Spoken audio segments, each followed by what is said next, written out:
अल्हम्दुलिल्लाह रब्बिल आलमीन वस्सलातु वस्सलामु अला सय्यिदिल अंबिया'i वल मुरसलीन व अला आलिहि व अस्हाबिहि अजमईन अम्मा बअद फ़क़द क़ाल अल्लाहु तबारक व तआला फ़िल क़ुरानिल मजीद वल फ़ुरक़ानिल हमीद अऊज़ु बिल्लाहि मिनश शैतानिर रजीम बिस्मिल्लाहिर रहमानिर रहीम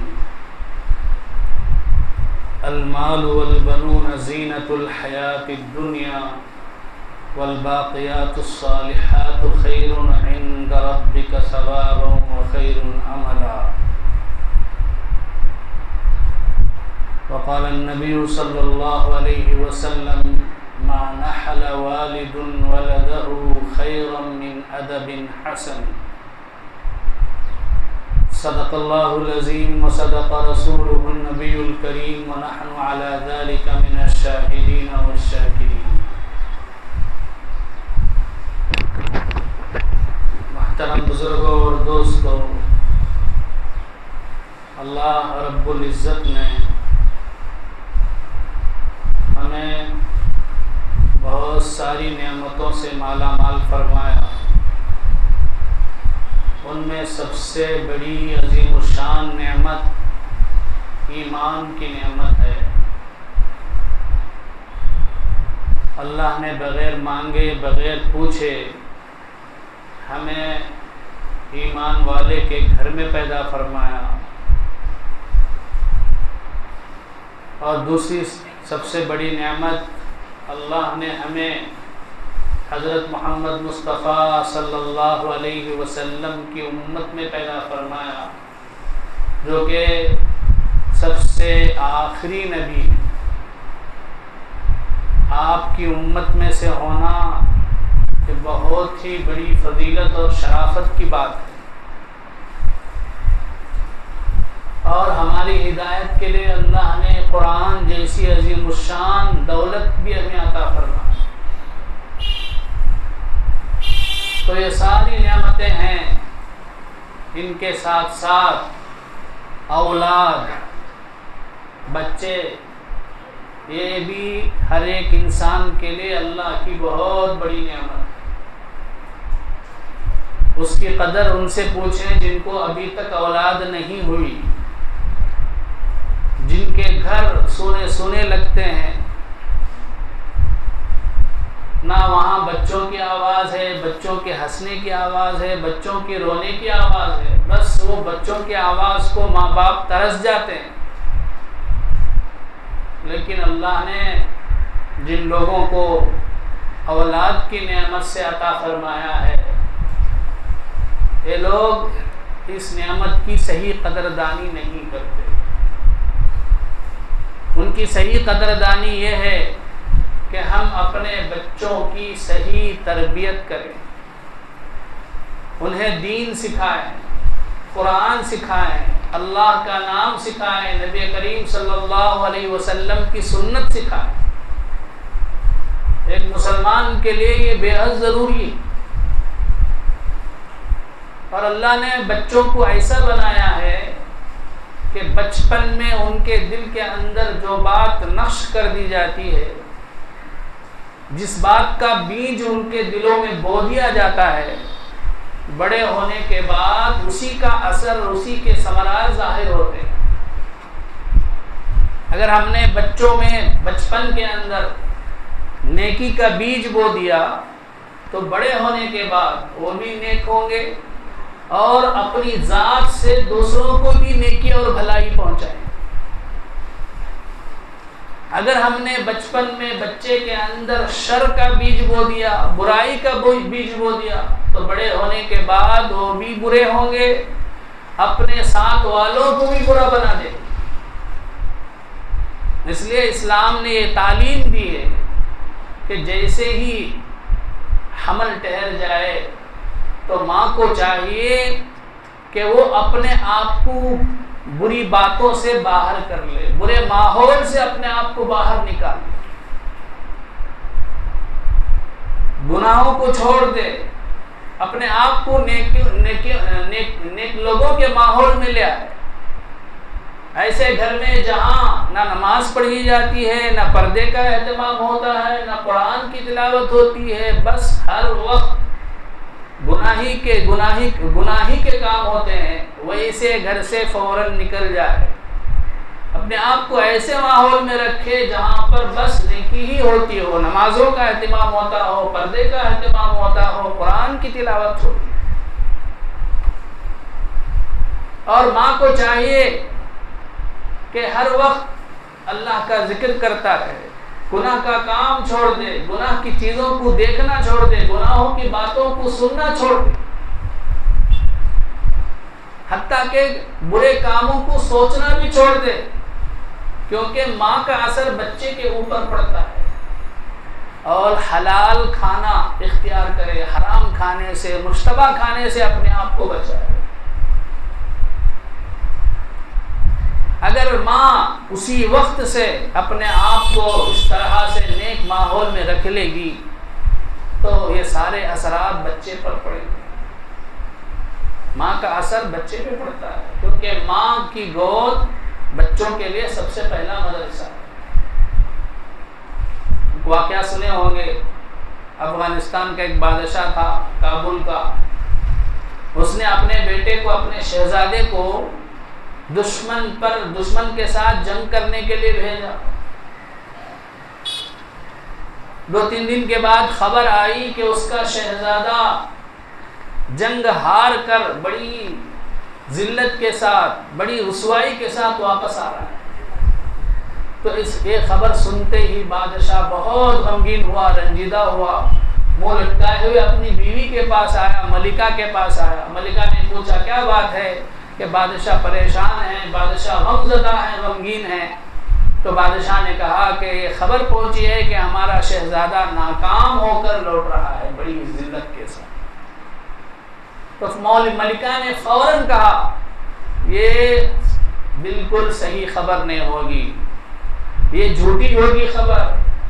हमारा शहजादा अपने आप को लड़ते हुए इज्जत के साथ शहीद तो कर लेगा, लेकिन जिल्लत के साथ, रुसवाई के साथ नाकाम होकर लौटे, ऐसा नहीं हो सकता, ये खबर बिल्कुल झूठी है। उसने कहा कि खबर देने वाले सच्चे हैं, खबर पहुंचाने का जरिया सच्चा है। बीवी ने कहा कि नहीं, आपकी खबर झूठी है, आपका खबर पहुंचाने का जरिया झूठा है, मैं नहीं मानती। बादशाह ने सोचा कि औरतें बड़ी जिद्दी हैं, बात नहीं सुनती हैं, खामोश चला गया। 1 दिन के बाद दोबारा खबर आई कि वो जो पहली खबर थी वो झूठी थी। सही खबर यह है कि बादशाह अपने दुश्मन के साथ जंग में कामयाब हो गया, दुश्मन का सर कलम कर दिया, कामयाब होकर बड़ी फख्र के साथ, इज्जत के साथ वापस आ रहा है। अब बादशाह को बड़ा ताज्जुब हुआ अपनी बीवी की बात पर। मैं तो ऐसा यकीन के साथ कह रहा था, लेकिन बीवी यकीन से कह रही थी कि ये खबर झूठी है, कैसे मानो इसको। तो जाके बीवी से पूछा तो बीवी ने कहा कि मेरे और मेरे अल्लाह का राज है, मैं आपको नहीं करूँ। बादशाह ने कसम देकर कहा कि तुम्हें बताना ही पड़ेगा। तो बीवी ने कहा, मलिका ने कहा, जब से ये बेटा, इस बेटे का हमल मेरे बतन में, मेरे पेट में ठहरा, तब से मैंने बैतुल माल का खाना खाना छोड़ दिया। खुद अपने हाथों से टोपियां सीती थी और बाजार में खादिमा के जरिए उसको बेचती थी, और उससे जो नफा आता था उसी से मैं खाना खाती। अब उसके बाद जब बच्चा पैदा हुआ तो मैं बावजू होकर, वजू के साथ मेरे बच्चे को मैं दूध पिलाती थी। जिस बच्चे की मैंने ऐसी तरबियत की हो, वो बच्चा बुज़दिल हो, ये हो ही नहीं सकता। ये बुरी आदत उसके अंदर आए, हो ही नहीं सकता। इसलिए मैंने यकीन से आपको कहा कि ये खबर झूठी। तो बुजुर्गों और दोस्तों, उसी वक्त से जो है माँ को हुक्म है कि वो अपने आप को बुरे माहौल से निकाले। एक मियाँ बीवी थे, दोनों ने फैसला कर लिया, तय कर लिया कि हम जो है अपने बच्चों की सही तरबियत करेंगे। जैसे ही हमल ठहरा, दोनों बहुत एहतिमाम करने लगे। बुरे कामों को छोड़ दिए, गुनाहों को छोड़ दिए, हमेशा नेकी के ही काम करते थे, हराम माल से बचते थे, इस उम्मीद से कि बच्चा पैदा होने के बाद नेक बने। चुनाचे बच्चा पैदा हुआ, बड़ा हुआ, तो अल्लाह का करना ऐसा हुआ कि वो बच्चा बड़ा ही नाफरमान, हठधर्म, बड़ा ही जिद्दी निकला। अब माँ बाप को ताज्जुब हुआ, हमने तो इतना एहतमाम किया, फिर भी हमारा बच्चा क्यों नाफरमान हुआ। दोनों ने सोचा हमसे क्या गलती हो गई। तो बीवी को बात याद आई कि जब मैं हमल से थी, पड़ोसी के घर में एक बेरी का दरख्त था, उसकी एक डाली हमारे घर की तरफ थी। वो बेर जो है, बेर के फल वो हमारे घर की तरफ पड़ते थे। मैं पड़ोसी की इजाजत के बगैर, पड़ोसी की इजाजत के बगैर मैं उसे खा लेती थी। जाहिर है ये तो जायज़ नहीं है। शायद इसी हराम लुक़मे का असर है कि हमारा बच्चा नाफरमान हो गया। तो बुजुर्गों और दोस्तों, हमारा असर बच्चों पर पड़ता है। इसलिए हमारे अकाबिरीन कहते हैं कि बच्चों के सामने हम कोई ऐसी हरकत ना करें, मियाँ भी, बीवी भी, माँ बाप दोनों ऐसी हरकत ना करें जिसकी वजह से उसकी गलत जो है नशोनुमा हो, उसकी परवरिश गलत हो जाए। बच्चों के सामने मियाँ बीवी का आपस में लड़ लेना, एक दूसरे को गालियाँ देना, क्योंकि ये सारी बातें ऐसी हैं कि बच्चे का जहन जो है वो तख्त की तरह है, तख्ती की तरह है, खाली है, नक्शा है। अब वो बच्चा ये सब देखेगा तो सब सीखेगा। हत्ता के बच्चा जो बोलना सीखता है, जरा सोच कर देखें, जब पैदा होता है कोई भी बच्चा, उसे कुछ भी बोलना नहीं आता, लेकिन कोई बच्चा तमिल बात करता है, कोई तेलुगु बात करता है, कोई हिंदी बात करता है। कैसे? हालांकि पैदा हुआ था तो उसे कुछ भी नहीं आता था, इसलिए कि माँ बाप जो बात करते थे वही वो सुनता था, वही सुन सुन के सीखता था।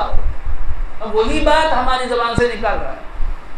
अब उर्दू में भी यहाँ की उर्दू अलग है, यूपी बिहार की उर्दू अलग है। अब बच्चे जब यहाँ के बच्चे जब बड़े होते हैं तो यहाँ की उर्दू बोलते हैं, दक्षिणी उर्दू। अब वहाँ वाले होते हैं शिमाल के, तो उनकी उर्दू उनके मुताबिक होती है। क्यों?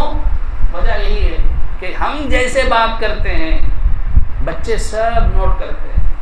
कैमरा है उनका जहन, कैमरे की तरह सारी बातें कैच करते हैं। इसलिए माँ बाप की ये भी जिम्मेदारी है कि बच्चों के सामने हरगिज़ कोई ऐसा काम ना करें जिससे बच्चों की आदतें बिगड़ जाएं, बच्चों के अखलाक बिगड़ जाएं। बुजुर्गों और दोस्तों, हजरत उमर इब्न अब्दुल अजीज़ रहमतुल्लाह अलैह, इनको उमर सानी कहा जाता है, इनको भी खलीफे राशिद कहा जाता है। ये अपनी खिलाफत का उनके अपनी खिलाफत के ज़माने में इन्होंने हजरत उमर रज़ी अल्लाह ताला अन्हु की तरह हुकूमत, बेनज़ीर हुकूमत। तो इनके दौर को दौरे उमर सानी कहा जाता है, उमर सानी का दौर। ऐसी उन्होंने हुकूमत की और इतने परहेजगार थे, मुत्तकी थे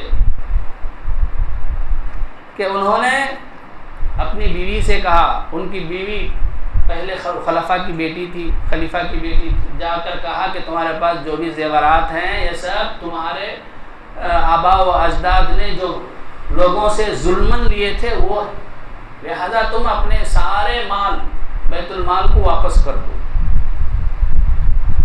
या तो उन्हें वापस कर दो, या तो उनको अपने पास रख लो, या तो मुझे अपने पास रख लो। दोनों में से किसी एक का इख्तियार है। अगर तुम इस माल को, जेवर को अपने पास रखोगी तो फिर मुझे नहीं पाओगी, मुझे रखोगी तो फिर तुम्हें ये सारी चीज़ों को बैतुल माल में जमा करना पड़ेगा। वो मलिका, वो भी अल्लाह वाली थी, उन्होंने कहा कि मुझे आपकी जुदाई मंजूर नहीं है, ये जेवरात ना हो तो कोई बात नहीं, मुझे आपकी जुदाई मंजूर नहीं। चुनाचे मलिका ने सारे जेवरात जो है बैतुल माल में जमा कर, हत्ता के खलीफा थे, बादशाह थे।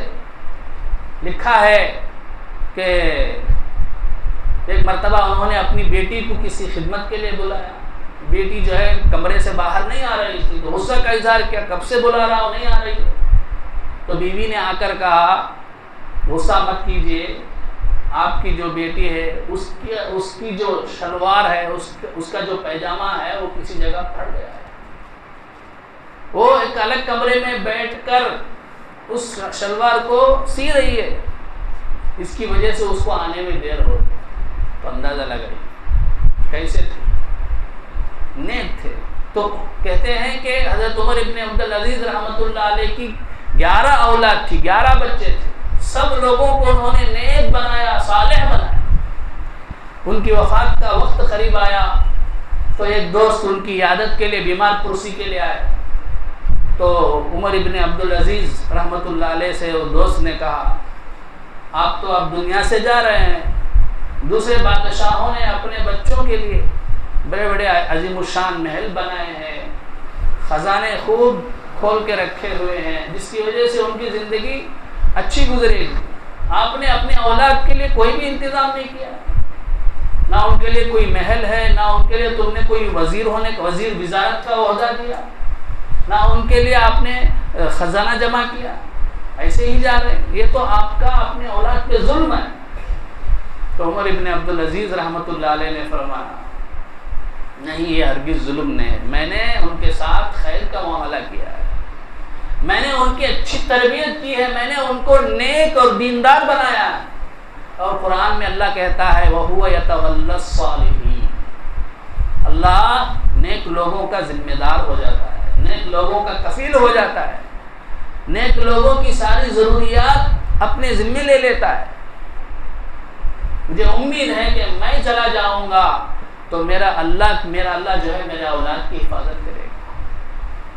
चुनाचे वो बुजुर्ग जो साथी आए थे उनके पास, उन्होंने कहा कि मैंने देखा कि उमर इब्न अब्दुल अजीज रहमतुल्लाह अलैह की वफ़ात के बाद उनके जो 11 बच्चे थे सब के सब बड़े अल्लाह वाले बने, नेक बने, और अल्लाह ने उन्हें दुनिया भी दिया, बड़े बड़े शहरों के गवर्नर बने। और वो हुक्मरान जिन्होंने अपने बच्चों के लिए जेवरात जमा किए, महल बनाए, उनको मैंने देखा कि वो जामे मस्जिद की सीढ़ियों में लोगों से भीख मांग रहे थे। तो बुजुर्गों और दोस्तों, अपनी औलाद के लिए हम बस दुनिया की फिक्र करके चले जाएं, दुनिया के एतबार से उनको बेहतरीन से बेहतरीन घर बना दिए, बेहतरीन से बेहतरीन जॉब दिला के दे दिए, अच्छी तालीम दे दिए दुनिया की, और दीन के एतबार से हमने उनको कुछ भी नहीं बनाया। ना उन्हें कलिमा पढ़ना आता है, ना उन्हें सही से अल्लाह के नबी का नाम लेना आता है, ना सहाबा से उन्हें मोहब्बत है, ना अल्लाह वालों की उनके दिल में आज़मत है, ना नमाजों की पाबंदी है, ना हलाल हराम की तमीज़ है।